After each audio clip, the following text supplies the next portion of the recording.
इस कार्यक्रम के प्रसारण पुण्यार्जक हैं श्री राजेंद्र प्रसाद जैन, श्रीमती ममता जैन, श्री प्रशांत जैन, श्रीमती दिव्या जैन, पारस जैन, श्री भरत जैन, श्रीमती सौम्या जैन एवं समस्त परिवार मुंबई। सुत जलधि पारगेभ्य स्वपरमत विभावना पटुमतिभ्य सुचरित पूर्ण देभ्यो नमो गुरुभ्यो गुण गुरुभ्य छत्तीस गुण समग्रे पंचव्याचार करण संदर्शे शिषानुग्रह कुशले धम्मायिरिये सदा वंदे गुरुभक्ति संयमेन य तरन्ति संसार सायरं घोरं छिन्नन्ति अट्टकमं जन्मन मरणं न पावेन्ते ये नित्यं व्रतमन्त्रहोम निरता ध्यानाग्निहोत्राकुला षट्कर्मा वृता तपोधनदना साधुक्रिया साधवा शीलप्रावरणा गुणप्रहरणा चन्द्रार्कतेजोदिकाः मोक्षद्वारकपाटपाटरपटाः प्रीणन्तु मां साधवा गुरुवः पान्तु नो नित्यं ज्ञानदर्शननायकाः चारित्राणवगम्भीरा मोक्षमार्गोपदेशकाः इच्छामि वन्ते आयुर्भक्ति कावसगोकोदसालोचे सम्मनान सम्मदंसन संसर्जुत्तानं पंचव्याचाराणाम् आयुर्यानम् आयारादि स्मराणुपदेशानम् उवज्झायानं तिरयन गुणपालरयानं सौसानं शयनिष्कलमंचे में पूजे में वंदामि नमंसामि दुःखको कमको वोहिलाओ सुगय गमनम समाय मरणम जनगुण संपत्ति होदमध्यम तिहुवनतिलयं देवं वन्दित्वा तिहुवनंद परिपूज्यं ओछम अनुपेहावो भवीय जनानंद जनने वो। अनुप्रेक्षाओं के विषय में काफ़ी समय से चर्चा चल रही है। मोहर मोहर चिंतनम ऐसा कहा है, बार बार चिंतन करें तो नया नया विषय आ सकता है अपने अपने क्षोभशम के अनुरूप। दूसरी बात यह है कि चिंतन करते हुए मान लो कोई नया विषय नहीं आ रहा है तो भी चिंता नहीं करनी चाहिए, क्योंकि चिंतन और चिंता में बड़ा अंतर आता है। अपना अपना क्षोभशम काम करता रहता है, किंतु निरंतर चिंतन ही करते रहें कोई आवश्यकता नहीं। एक बार पदार्थ का स्वरूप ज्ञात हो गया, अब पदार्थ की जो विराटता है वह छद्मस्त का तो विषय बन नहीं सकता। वह दिव्य ज्ञान का विषय जब बनता है तो उसके लिए कितना हम प्रयास कर सकते हैं। छद्मस्त ज्ञान के माध्यम से वस्तु का बोध तो हो सकता है, किंतु सर्वांगीण बोध हो अनिवार्य नहीं, क्योंकि जो केवल ज्ञान का विषय बनता है वह अन्य ज्ञान का विषय नहीं बन सकता। इसको श्रद्धान का भी विषय बना लेना चाहिए, क्योंकि पहले भी यह विषय आ चुका है चर्चा के दौरान कि गणधर परमेष्टि जिनके पास द्वादशांग श्रुत उपलब्ध है, इसके बावजूद भी अनंत का ज्ञान उन्हें नहीं हो रहा है। अनंत का ज्ञान नहीं हो रहा है इसलिए वो चिंता में मग्न हो, ऐसा है क्या? नहीं है ना। तो आप चिंता क्यों करते हैं? चिंतन करो, जितना बनता उतना चिंतन करना और उसको प्रयोग में लाने का पुरुषार्थ करने के लिए गुरुदेव बार बार कहते हैं। हाँ, क्योंकि ज़्यादा चिंतन करने से भी एनर्जी लॉस होती है, और एनर्जी का अर्थ प्राण होता है। इसलिए तनावपूर्ण स्थिति में मन जब आता है तो ज़्यादा एनर्जी लॉस होती है। हाँ, कितने सोचेंगे बार बार एको हम, ठीक है, बार बार अखंड पाठ करना चाहो क्या? ऐसा तो संभव नहीं, और इसकी आवश्यकता इसलिए नहीं है क्योंकि स्वरूप का बोध हमें हो चुका है। और बीच बीच में कर्म के उदय के कारण मन में विक्षिप्तता आ सकती है, मन में विकृति आ सकती है, मन में कलुषता आ सकती है। वह सारी कलुषता वह क्या है?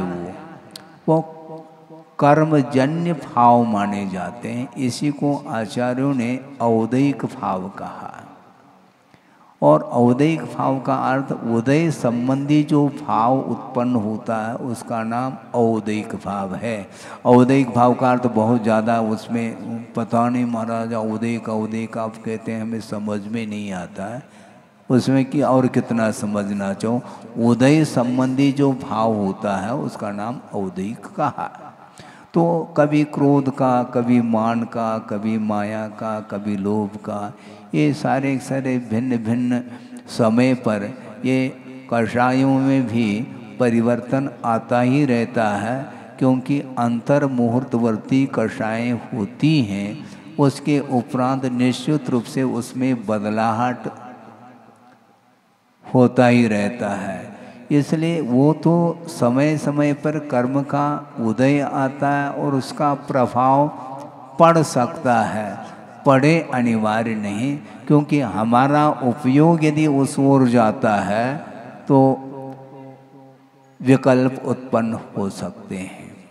और उपयोग उधर नहीं ले जाएंगे मान लो तो दुनिया में क्या घटित हो रहा है, क्या चल रहा है, ये थोड़ी बुद्धि का विषय बनाने के लिए कहा है।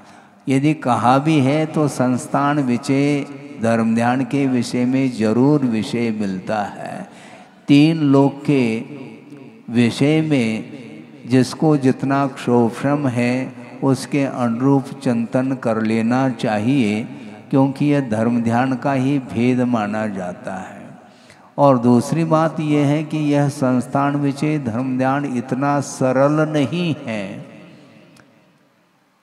इसमें कठिनाई है। हालांकि ज्ञान के अपेक्षा से कोई कठिनाई नहीं है, क्योंकि जब सम्यक दर्शन के अभाव में भी अंगों का पूर्वों का ज्ञान रख सकता है और चिंतन मनन आदि उसके द्वारा भी हो सकता है, किंतु वह संस्थान विषय का वह स्वामी नहीं माना जाता है। संस्थान विषय धर्म ध्यान उसको बोलते हैं प्रत्येक पदार्थों को जानते हुए भी, चिंतन करते हुए भी बुद्धि का विषय वह बन रहा है पदार्थ, इसके बाद भी किसी भी प्रकार से इष्टानिष्ट की परिकल्पना नहीं करते हुए वीतराग भाव के साथ उसको चिंतन का विषय बनाया जाता है, तब कहीं जाकर के वह संस्थान विषय धर्म ध्यान माना जाता है। इसमें बिना संयम के ये संभव नहीं है। आज्ञा विषय अलग है, अपाय विषय अलग है, विपाक विषय अलग है, संस्थान विषय धर्म ध्यान अलग है। वीतराग अवस्था के साथ जम किंच चिंतन तो कहा है। अनंतानंत पदार्थ हो सकते हैं, जानने योग्य पदार्थ, ज्ञेयभूत पदार्थ, उनको वह चिंतन का विषय अथवा ध्यान का विषय बनाता है, किंतु किसी भी प्रकार से उन पदार्थों से वह प्रभावित नहीं होता। इसको बोलते हैं संस्थान विषय धर्म ध्यान। उस समय उस धर्म ध्यान के विषय में स्वर्गीय वह दृश्य भी आ सकता है, नारकीय दृश्य भी आ सकता है, कोई भी पर्याय आ सकती है। इसके उपरांत भी उसका जैसा स्वरूप है वो स्वरूप का वह चिंतन करता है, चिंतन ही नहीं करता बल्कि उसमें लीनता आती है, उसमें किसी भी पदार्थ के प्रति स्वामित्व का भाव भी नहीं रहता। और वैसे ही श्रमण बनने के उपरांत स्वामित्व भाव समाप्त हो जाता है। स्वामित्व भाव की सीमा कहाँ तक है महाराज, आप पूछ सकते हैं, जिज्ञासा आपकी हो सकती है। उसको ही हम आपके सामने रखना चाहते हैं कि देश संयम के साथ भी स्वामित्व का संबंध जुड़ा हुआ रहता है। हाँ, क्योंकि वह अनुवृत्ति है, परिग्रह का पूर्णतः त्याग उसने नहीं किया है, किंतु परिग्रह की सीमा बनाई है। इसका अर्थ वह असीम परिग्रह नहीं रखा है, जितना आवश्यक है वह रखा है, तो उसके प्रति स्वामित्व का भाव तो आता है। इसलिए पंचम गुणस्थान तक रौद्र ध्यान की सीमा बताई है, किंतु वह रौद्र ध्यान भी बहुत सौम्य होता है। रौद्र ध्यान भी है महाराज कह रहे, फिर सौम्य क्या वस्तु है? तुलनात्मक दृष्टि से, क्योंकि मिथ्यात्व गुणस्थान में भी रौद्र ध्यान पाया जाता है, और असंयम की भूमिका में सम्यक दर्शन के साथ भी और रौद्र ध्यान रह सकता है, रहता है, और अनुवृत्ति के साथ भी उसका संबंध जुड़ा हुआ है। किंतु आचार्यों का ये कहना है कि वस्तुतः वस्तु का स्वरूप जब हम जानते हैं वीतराग भाव के साथ, वह पदार्थ किसी भी प्रकार से उस श्रवण के लिए प्रभावकारी सिद्ध नहीं होता, वह स्वयं प्रभावित नहीं हो सकता, क्योंकि इसी का नाम वीतराग दशा है।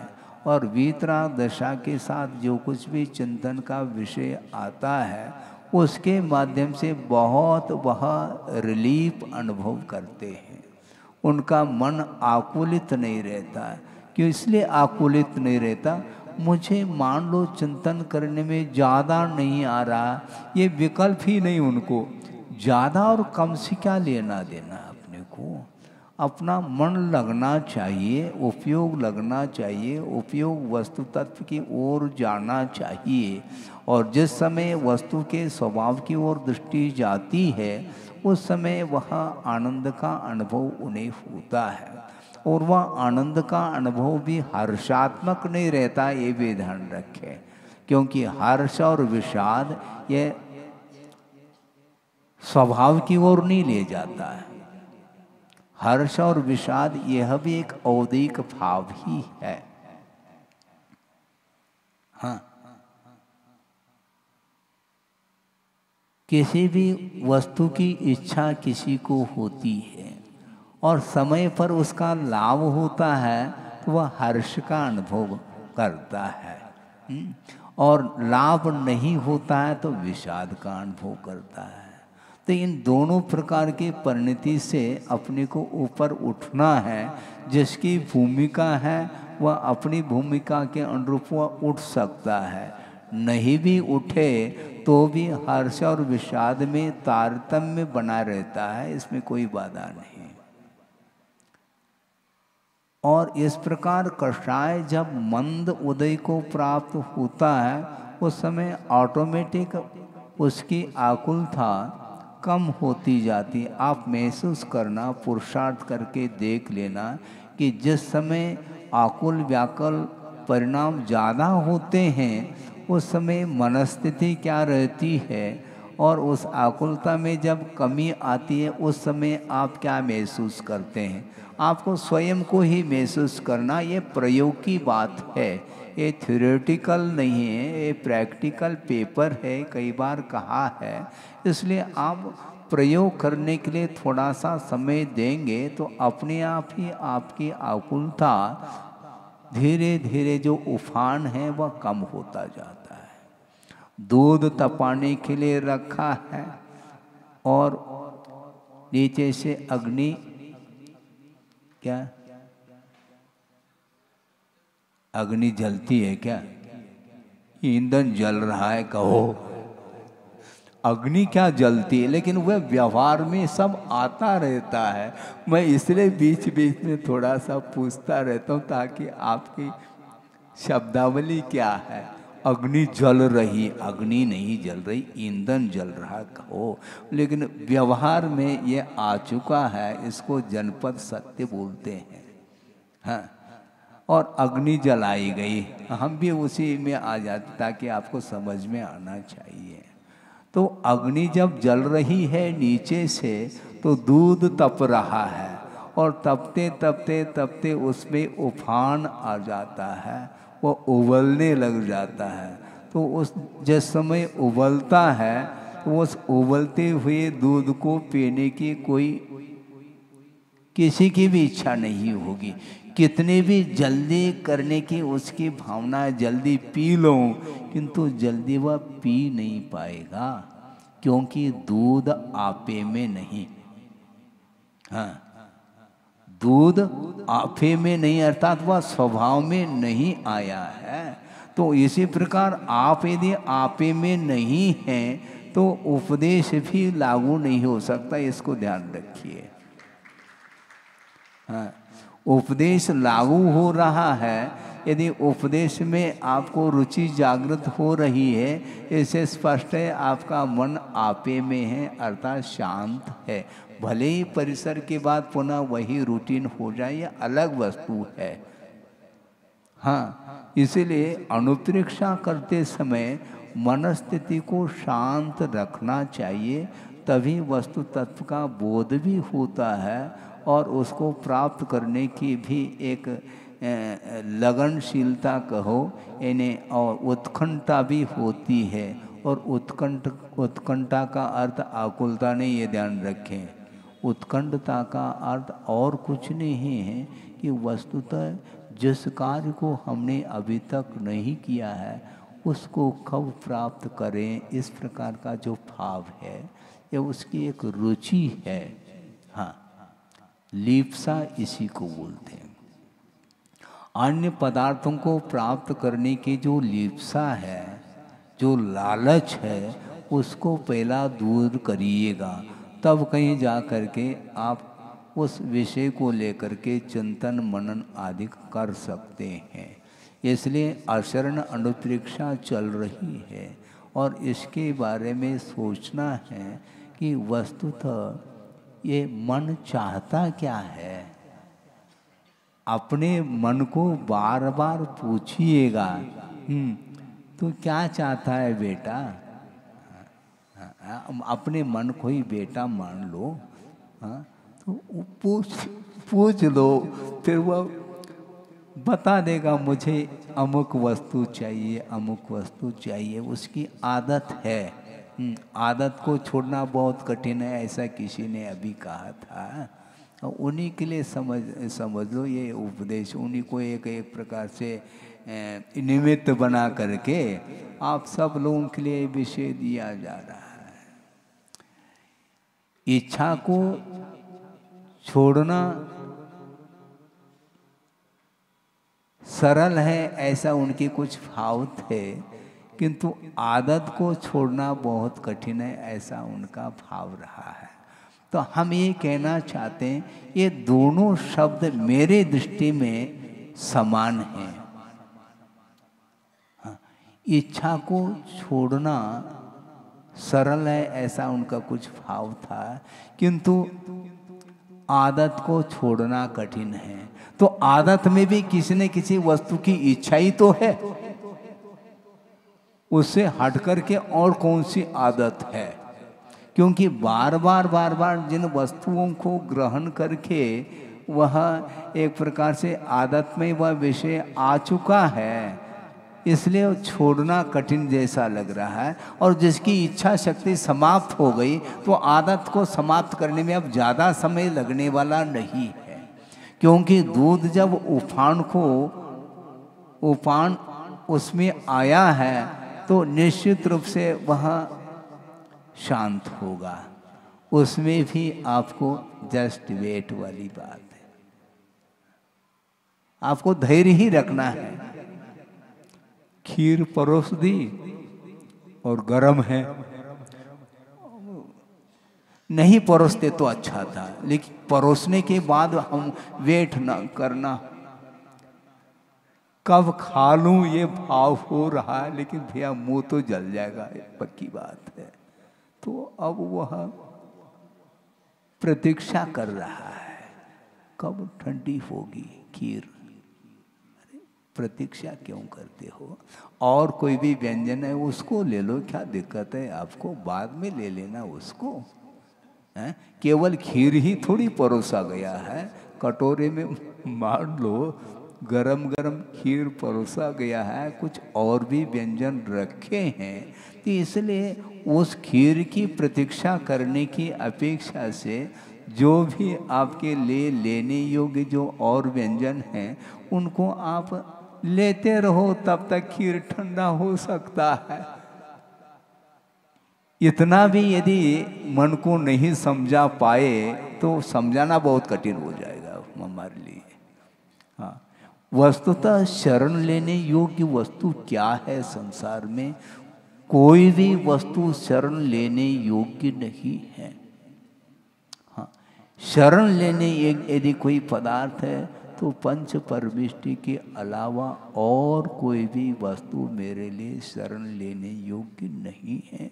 और आप प्रतिदिन बोलते भी तो हो, चत्वारि शरणम पवज्झामि, 4 ही शरण है, उनके शरण में जाता हूँ, ऐसा वो बोल रहा है। प्रवर्जामि, उनके शरण में जाता हूँ, और दूसरी जगह भी जा रहा है। समस्या खड़ी है, बहुत बड़ी समस्या। क्यों? बहुत बड़ी समस्या है। तुम किधर जाना चाहते हो? स्वयं ही कह रहा मैं 4 ही मेरे लिए शरण है, मैं शरण जाता हूँ। फिर अगले पल में फिर मन में विकल्प। अब 4 ही मेरे लिए शरण है, तो उन शरण लेने योग्य 4 वस्तुओं का, पदार्थों का हमने शरण ले लिया, अथवा पंच परमिष्टि का आलम्बन जब हमने ले लिया है, फिर अब कौन सा विकल्प रहा? कोई विकल्प नहीं। जो कर्तव्य करने के लिए कहा है उसको करते जाइए, और बीच बीच में यदि मान लो मन का स्वभाव है वह आकुलित होता है, मान लो, तत्काल जो है पंच परमिष्टि का आलम्बन ले लो। आप कभी कभी जो इलेक्ट्रिक है उसमें कुछ मिस्टेक हुआ है, कोई वायर इत्यादि में, अथवा टेस्टिंग करना है, तो उस समय आप सावधानी रखते हैं क्या? नहीं रखते हैं। तो सावधानी रख करके उसको ठीक कर देते हैं। उसी प्रकार मान लो अन्यत्र आपका उपयोग गया है, तो उस समय पंच परमिष्टि का आलम्बन छोड़ना नहीं चाहिए। हाँ, नहीं है लकड़ी के ऊपर खड़े होकर के यदि मान लो कोई काम करते हैं आप, तब उस करंट का बचाव हो जाता है। तो उसी प्रकार आपको कुछ काम करना है तो बचाव के साथ करिएगा आप। यही करना है हमें, क्योंकि कोई भी ऐसा स्थान नहीं है, कोई भी ऐसा क्षेत्र नहीं है जहाँ पर पंचेंद्र के विषय दिखाई नहीं देते हो। महाराज मंदिर जाते हैं भगवान के समय चरणों में, तो वहाँ पर भी पंचेंद्र के विषय देखने को मिलते हैं क्या? क्यों नहीं मिल सकते? आप अकेले गए हैं तो शायद संभव नहीं। 50 व्यक्ति यदि मान लो हैं, समूह है, तो वह समूह भी आपको आकर्षित कर सकता है और भगवान की प्रतिमा ओझल हो सकती है, ये ध्यान रखो। इसलिए इधर उधर नहीं देखना, केवल फोकस बनाना, प्रभु का दर्शन करना है, और किसी का दर्शन करने के लिए हम आए नहीं। और प्रभु का दर्शन करना तो छोड़ देता है, तुम कब आ गए? हाँ, और कौन साथ में आए हैं, ये सब चालू हो जाता है। ये पूजन के अलावा है, पूजन बाद में होगा, अब ये सब चर्चाएं चालू होती क्या? नहीं होती है। बुद्धिपूर्वक हो रहे क्या? क्या नींद में हो रही चर्चा? बुद्धिपूर्वक ही होती है। और वो घंटों निकाल देता और वहाँ पर एक माला फेरने में उसको नींद आ रही। समस्या, भारी समस्या है ये। और इस समस्या का समाधान क्या है? इससे स्पष्ट है, जिसके प्रति लगनशीलता रुचि है नींद गायब, और जिसके प्रति रुचि नहीं वहाँ पर नींद आए बिना रह नहीं सकती। तो भगवान क्या करेंगे आपके लिए? भगवान तो वैसे ही नहीं देख रहे हैं आपको कि कौन आया है, ये जबलपुर का है क्या, कहाँ का है, उधर उनका ध्यान नहीं है। तो इसीलिए ये जो कुछ भी आकुलताएं हो रही हैं वो विषयों को लेकर के ही तनाव और आकुलता होती, और कोई भी नहीं। एकदम प्योर आपका ध्यान रहेगा प्रभु की ओर, तो कौन आया कौन गया कौन क्या कर रहा है उस ओर ध्यान नहीं। वो कैसा चढ़ा रहा है, अरे तुम तो चढ़ाओ पहले। हा? वो कैसे पूजन कर रहा है, कैसा द्रव्य ले आया, अरे द्रव्य तो छोड़ो, तुम भाव की ओर तो आ जाओ। तुम अपने द्रव्य को कब चढ़ाओगे? हैं? मोक्ष फल प्राप्त फलम, और उधर दृष्टि जा रही। हाँ, किसी को सिखाना है, छोटे बालक हैं, ये अलग वस्तु, किंतु उस समय मत सिखाओ। आपकी एकाग्रता, आपका उपयोग पूजन में होना चाहिए। हम पुनः रिपीट करना चाहते हैं उस विषय को, तो बहुत आवश्यक है कि आप पूजन कर रहे होते हैं, उस समय वंदना के लिए, प्रभु की वंदना के लिए मान लो श्रमण भी आया है, तो उस समय श्रमण वंदना कर रहा है, तो उस समय आप अपनी पूजन की क्रिया को छोड़ करके उनके लिए अर्घ, उनके लिए नमस्तु, कोई आवश्यकता नहीं। सुन रहे हैं आप? कोई आवश्यकता नहीं। महाराज फिर अभिनय हो जाएगा, भगवान का अभिनय हो जाएगा, फिर हम ये कहेंगे। यहां पर अभिनय की बात थोड़ी ही है। विनय अभिनय जो है ना, कब किया जाता है, किस पोजीशन में किया जाता है, ये इसको तो समझो। हाँ, अब माला फेर रहे, मान लो छोड़ देंगे क्या? क्योंकि आपका उपयोग यदि अन्यत्र है तो माला छूटी हुई है। वो इतनी एकाग्रता आपकी होनी चाहिए।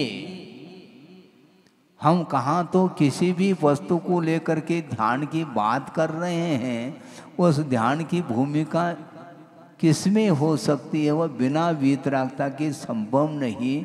किंतु प्रभु के वंदन, पूजन, अर्चन आदि करते समय अन्य कोई भी आपका उपयोग अन्यत्र नहीं जाना चाहिए।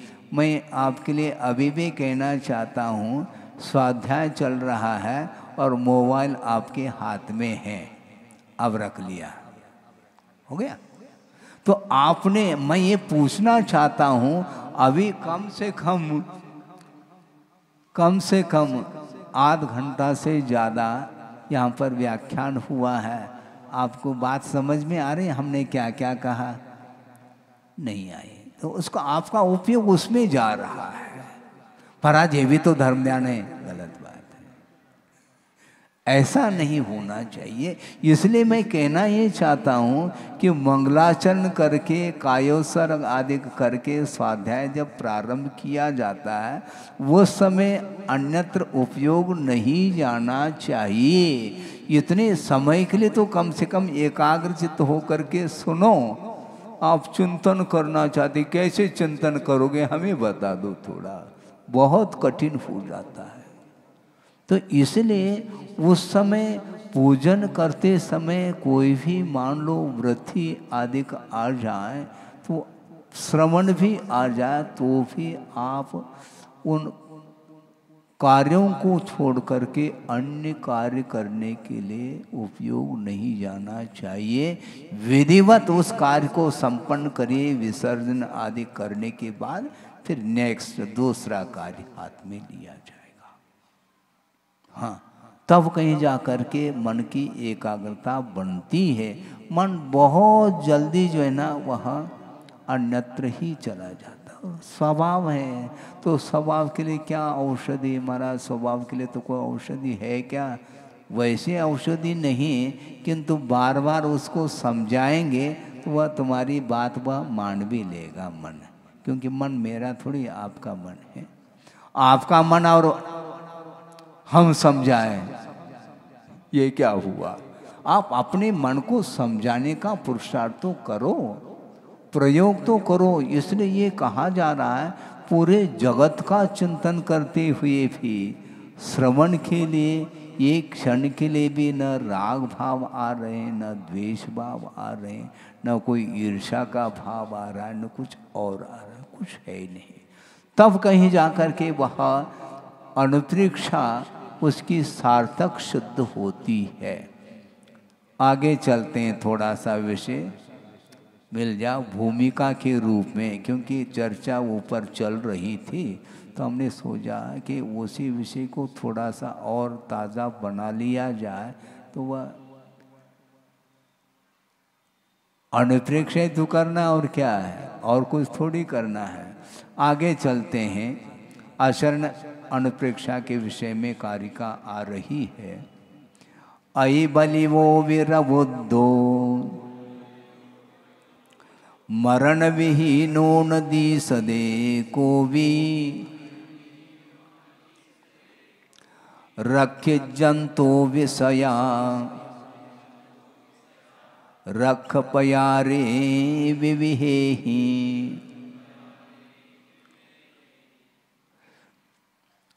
मरण विहीन न दिसदे कोवी। इस संसार में मरण से रहित कोई भी व्यक्ति दिखाई नहीं पड़ रहा है। प्रत्येक व्यक्ति का मरण निश्चित है। किस समय किस निमित्त से मरण होगा ये किसी को भी ज्ञात नहीं है। मरण निश्चित है, किंतु मरण कब होगा, किसके निमित्त से होगा, किस क्षेत्र पर होगा, किस स्थान पर होगा, ये कोई भी हमें ज्ञात नहीं है।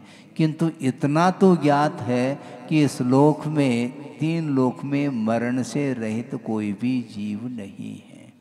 यदि मरण से रहित यदि कोई है तो शुद्ध परमेष्टि है, ये ध्यान रखें। और वह व्यक्ति बलशाली भी क्यों न हो, अयि बलिवो कह रहे हैं, बलशाली हैं, शतबल, सहस्र बल, लक्ष्य बल, कोटि बल आदि शक्ति युक्त अयि बलिवो। इसका अर्थ है किसी के पास 100 व्यक्तियों को परास्त करने का बल है, किसी के पास 1000 व्यक्तियों को परास्त करने का बल है, किसी के पास 1,00,000 व्यक्तियों को वह चुटकी बजाते बजाते उसके ऊपर विजय प्राप्त कर सकता है। और एक ऐसा भी व्यक्ति है, 1 करोड़ व्यक्ति भी सामने आ जाए तो वह एक फूंक मार करके भी उसको अलग कर सकता है।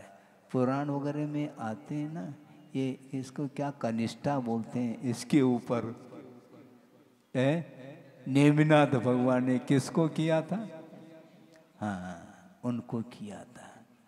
सोचो, विचार करो कितना बल होगा। लेकिन ये ध्यान रखो, इतना बलशाली होने के उपरांत भी मरण से रहित कोई दुनिया में है नहीं। इतना बल है तो बल का सदुपयोग करो ना, क्या दिक्कत है आपको? बल जो मिला है उसका उपयोग करो। धार्मिक क्षेत्र में वज्रभूषण नारायण सनन मिला है, और किसका प्रसंग आता है? हनुमान का प्रसंग आता है। वह विमान से उनको ले जा रहे थे और वहाँ बाल्यावस्था की बात है, नीचे वह आ गया हनुमान और एक विशाल चट्टान है, वह चट्टान चूर चूर हो गया बताते हैं। इतना उनके अंदर वह बल है। वज्र वृषभ नाराज सोनन माना जाता है। वह शरीर अभेद्य जैसा हो जाता है। वज्र जिस प्रकार जिसका भेदन करना संभव नहीं है, घन के प्रहार कर लो किंतु वह वज्र कभी भी चूर चूर नहीं हो सकता। उसी प्रकार उनका शरीर है, कितना बल होगा। इसके बाद भी आचार्य कहते हैं मरण से रहित इस दुनिया में कोई भी नहीं है। इसलिए तुम अहम भाव क्यों रखते हो, अखाड़े में क्यों उतरते हो, हैं? आचार्य कहते हैं मैं का त्याग करो और मैदान में आ जाओ। है? क्या हुआ अर्थ? ये मैं का त्याग करो पहले। मैं ऐसा तुम जो कह रहे हो उसको छोड़ो और मैदान में आ जाओ और कर्म के साथ युद्ध करो। हाँ, कर्म दिखाई नहीं देते किंतु दिखाई नहीं देते हुए भी अनंत शक्ति का वह धारक जो जीव है, आत्मा है, उसकी हार हो रही है, इसका ख्याल ही नहीं तुम्हें। और मैं कहता है कि मैं क्या वस्तु है। बल का प्रयोग दूसरे के ऊपर न करो। अनंत काल से जो कर्म सता रहे हैं उनको समाप्त करने के लिए बल मिला है, वज्र वृषभ नारा सनन आदि मिला है। इसका सदुपयोग तो करो। मोक्ष मार्ग में संसारी प्राणी बल का प्रयोग करता नहीं और अन्यत्र करता चला जाता है। उससे कुछ होना जाना कुछ भी नहीं। उसमें क्या होना है हमें बता दो ताकि हम भी कुछ कर लें। उसमें कुछ नहीं होता है। हाँ, 1 करोड़ करोड़ व्यक्तियों को बिल्कुल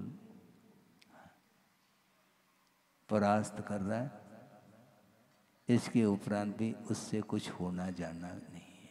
कोटि भट्ट श्रीपाल कथा पढ़ो। ये शारीरिक बल माना जाता है। शारीरिक बल अलग होता है, मनोबल अलग होता है, वासनिक बल भी होता है, किंतु आत्मिक बल के सामने ये सारे सारे फीके हैं। ये ध्यान रखो। दुबला पतला भी क्यों न हो, दुबला और पतला एक ही है लेकिन फिर भी कहने में आता है। दुबला का अर्थ क्या और पतला का अर्थ क्या, बात एक ही है किंतु वो फ्लो आ जाता है। ये बोली भाषा है। वह दुर्बल व्यक्ति है किंतु वह जो कर्म है बलवान है, उसको परास्त करने की क्षमता उस दुर्बल व्यक्ति के पास भी है। क्योंकि सहनन होना चाहिए, सहिष्णुता होनी चाहिए, धैर्य होना चाहिए। इसके बिना काम नहीं चलता। यहाँ पर कह रहे हैं कि आई बलिवो भी मरण विहीनो न दीसदे अत्र जगति। इस लोक में ऐसा कोई भी नहीं जो बलिष्ठ हो करके भी मरण को जीत लिया हो, ऐसा नहीं। मरण को वही व्यक्ति जीतता है जो संसार को जीत लेता है। संसार को जीतने का अर्थ क्या है? संसार के साथ लड़ाई करके जीतना नहीं। संसार को जीतने का अर्थ संसार में रह करके उससे ऊपर उठने का जो पुरुषार्थ करता है वही 3 लोक का स्वामी बन सकता है। रवुद्दो वह रुद्र जैसा भयंकर रूप को धारण करके बैठा है। इसके उपरांत भी उसका भी मरण निश्चित है, ये कहा जा रहा है। उसको देखते ही हार्ट अटैक हो जाए दूसरे का, किंतु उसका भी अंत होना है। जिसके निमित्त से किसी का हार्ट अटैक हो रहा है उस व्यक्ति का भी अंत होना, ये ध्यान रखो। वह अमर बन करके नहीं आया है, वह व्याघ्र भी क्यों न हो। व्याघ्र आ गया तो बस कपकपी छूट गई। वृक्ष पर बंदर बैठे हैं और नीचे यदि मान लो व्याघ्र आ गया तो, वैसे व्याघ्र तो वृक्ष पर चढ़ नहीं सकता, लेकिन वह टपक करके नीचे आ रहा है। कौन? बंदर है, क्योंकि उसके अंदर शक्ति नहीं। बंदर के अंदर शक्ति है ही नहीं, बलहीन माना जाता है वो। लेकिन यदि विवेक हो, ज्ञान हो, बुद्धि हो, तो उस बुद्धि के प्रयोग से वह मरण से बच सकता है, जो अकाल में मरण होने वाला है। वह जान ले। ऐसे 10 भी व्याघ्र नीचे बैठ जाए तो मेरा थोड़ी बाल बाका होने वाला, लेकिन वह संभव नहीं है ना। उसकी एक दहाड़ के माध्यम से वह भयभीत होकर के प्राणांत हो जाता है। खाया नहीं अभी व्याघ्र ने, उसके पहले ही प्राण समाप्त हो गए। ऐसा क्यों? ऐसा ही है, वो दुर्बल है ना। किंतु जो सबल है, रुद्र प्रकृति का है, क्रूर प्रकृति का है, उसका भी अंत होना है, ये कहा जा रहा है। इसलिए शरण कोई नहीं संसार में, ये कहा जा रहा है। रखित जंतु विषया रख प्यारे विविहे। अनेक प्रकार के रक्षा के साधन हैं। इसके उपरांत उसको रक्षित किया जा रहा है, इसके उपरांत भी वह रक्षित नहीं हो सकता। उसको आप बंकर में रख लो, सुरक्षित है। इसके उपरांत भी काल आएगा, ले जाएगा। चलना पड़ेगा। आयु कर्म का अवसान हुआ, समाप्त हो गया। आओ खैन मरणम। एक समय के लिए भी आप रुक नहीं पाएंगे उस पर्याय में, ये ध्यान रखो।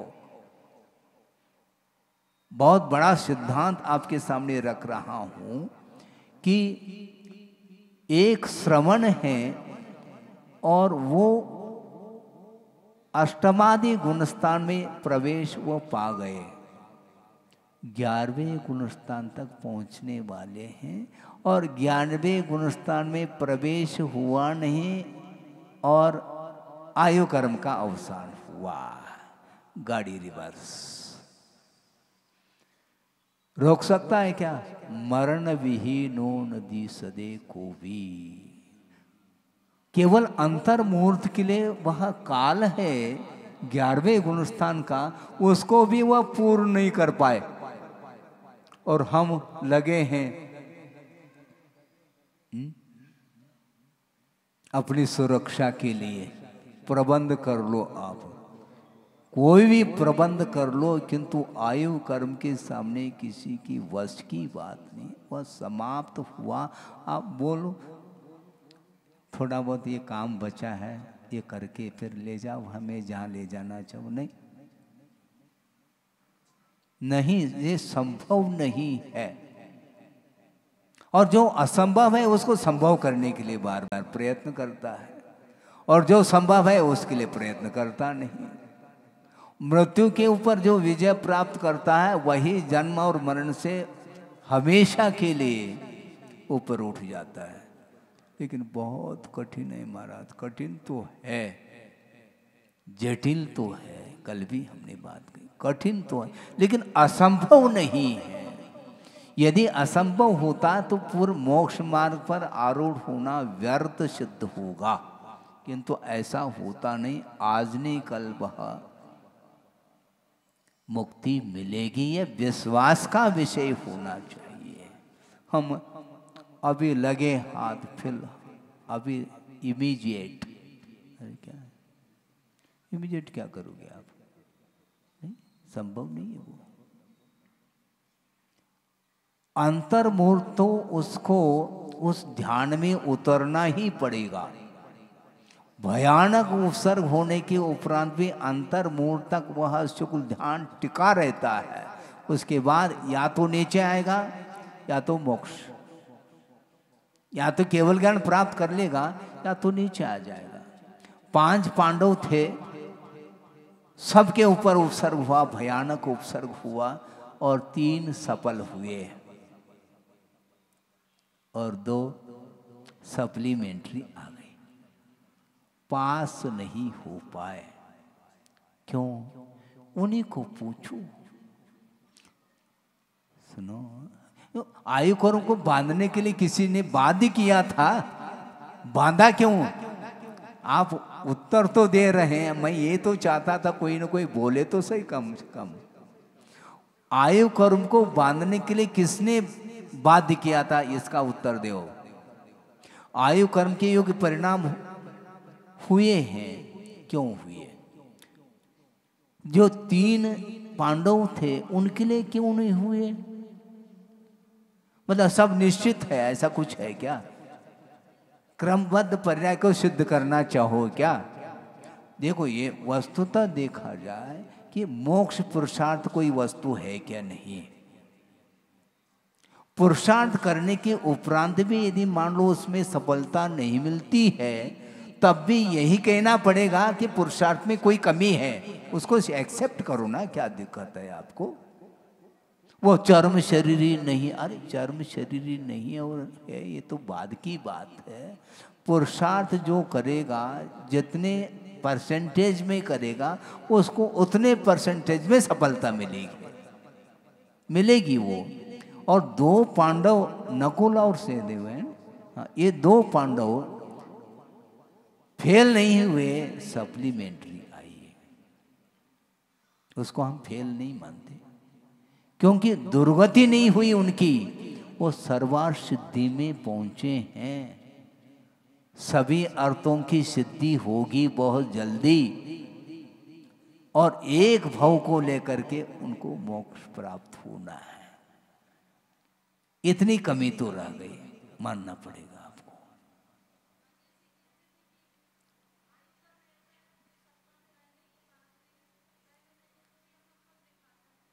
क्या आता है?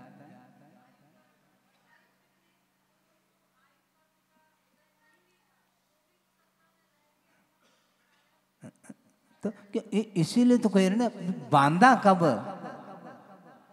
सुनो, परिणाम के द्वारा कर्म का बंध होता है कि बिना परिणाम के? तो परिणाम हुए हैं तो उसका फल भोगना है, सीधी सीधी बात है।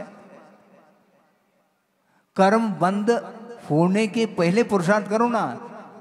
कुछ ऐसे कर्म हैं जो वो फल देंगे, जैसे आयु कर्म का बंद किया है तो किसी न किसी गति में आपको जाना पड़ेगा, ये अनिवार्य है। हाँ, इसीलिए वस्तुतः देखा जाए हमें निरंतर पुरुषार्थ करना चाहिए। उसमें यदि मान लो जितने परसेंटेज में हमें फल मिलना चाहिए वो नहीं मिल पा रहा है, तो उसकी इच्छा क्यों करते हैं? क्योंकि इच्छा के द्वारा फल नहीं मिलता है, कार्य करने से फल मिलता है। आम पक जाए, अरे पाल में बंद करो ना, पक जाए अपने आप पकेगा क्या? हमारी चाह से वो पकेगा क्या? पकाओ उसको, हाँ, पुरुषार्थ करो। योग्य पुरुषार्थ करने से फल मिलता है। हम ज्यादा चाहते हैं, समस्या यहाँ पर हमारी ये है, ये समस्या की पूर्ति कोई समाधान दे ही नहीं पाएगा। तो इसलिए भयानक उपसर्ग होने के उपरांत भी कोई विकल्प नहीं। किसने मेरे ऊपर उपसर्ग किया? ये विकल्प आया तो नीचे आ गया वो।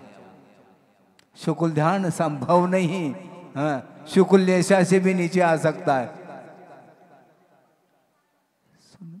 सुनो तो ये आयु, ये जो विषय दिया जा रहा है उस विषय को समझने का हमें पुरुषार्थ करना है। हाँ, योग्य पुरुषार्थ करें अयोग्य पुरुषार्थ नहीं हो सकता। अब आयु कर्म का जब बंद कर ही लिया है तो अब मुझे मोक्ष मिले कहने से थोड़ी मिलने वाला है? रास्ता क्लियर रखो ना, क्या दिक्कत है? ग्रीन सिग्नल है?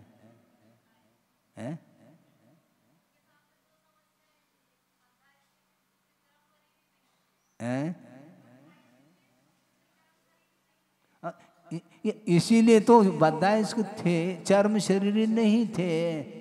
हाँ, चर्म शरीर नहीं थे, हम भी मानते हैं।